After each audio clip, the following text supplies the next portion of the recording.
Hey guys, Alex Riley from Star News Varsity here. I'm with Vince Nairn, one of our sports writers here, and obviously with a video we always like to represent the schools that send us in shirts. I've got a East Columbus football camp shirt on. Vince is rocking the South Brunswick volleyball shirt. We're going to talk a little bit about conference football this week. Obviously some big matchups, rain wreaking a little bit of havoc around here, but just a little bit. A little bit. Football will be played though at some point. Might not be Friday, some's going to be on Thursday, Monday, Tuesday.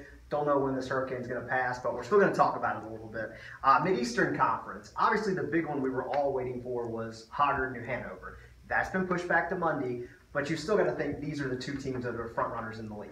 Definitely. It's been that way for a long time, and it looks like it's going to be that way again this year. So it's always fun to get conference play started with this kind of matchup. It's really going to set the tone. Both teams still kind of building a little bit, even maybe not rebuilding, but it's going to be interesting to kind of see which team can take the reins of the Mid-Eastern Conference. Yeah, and I like what I've seen out of West Brunswick so far. I think that could end up being a good matchup down the line for one of these teams, depending on how healthy they stay and stuff like that. Trojans could make a little noise. What do you think about Laney? Do you think Laney's got any chance of mixing itself up in there? Laney has had such a tough start to the non-conference schedule. It's going to be interesting. I think it's going to prepare them for the Mid-Eastern Conference, and they might surprise somebody. Maybe they get a win against Hoggard and Hanover, maybe not, but I think they're going to surprise some people. All right, let's move on to the four-county. One of the strongest leagues, not just in this area, but in the whole state. 3 teams ranked in the AP Top 10 poll. Obviously, different classes. It's a split league.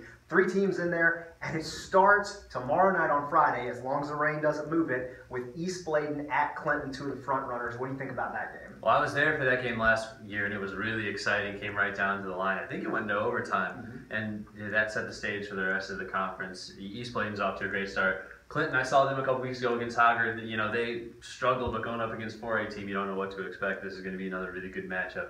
And again, the winner is going to be in the front seat, especially for the 2A. It's an interesting setup. Wallace Rose Hill, I believe, if I remember correctly, has Clinton and Wallace as their last 2 games of the year. So they could be undefeated going into those 2 games, and that could set the whole stage for this conference. Could be really interesting. Three Rivers Conference.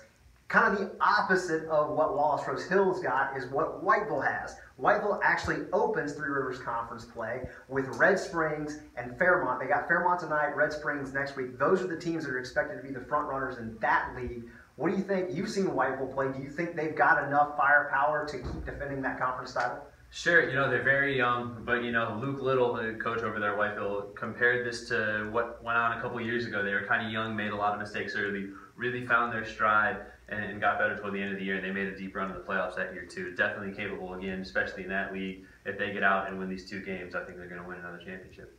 Whiteville starts with Fairmont tonight. Red Springs undefeated right now, kind of surprisingly undefeated. Could be interesting next week. That could essentially be for the conference title.